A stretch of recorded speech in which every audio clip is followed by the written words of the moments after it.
Cambridge बर्तानिया में इस संस्था ने बनाई दुनिया की सबसे बड़ी हार्ड ड्राइव, और ये इसने बनाया डीएनए को इस्तेमाल करते हुए। मेरा नाम नेक गोल्डमैन है और मैं डेटा रखता हूँ डीएनए में। इसका काम तलब करता है हजारों टेराबाइट्स डेटा की, और ये चीज़ इसको तब पता लगी जब इसके कंप्यूटर की जगह खत्म हो जाती थी बहुत जल्दी।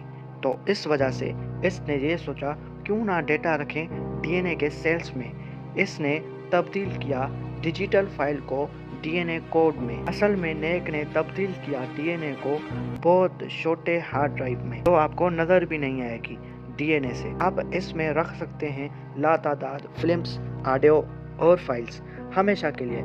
ये रख सकता है 10 लाख सीटीज की जानकारी या 10,000 मोबाइल जितनी। ये टेक्नोलॉजी अभी शुरुआती मंजिल पर है, पर आगे 10 या 20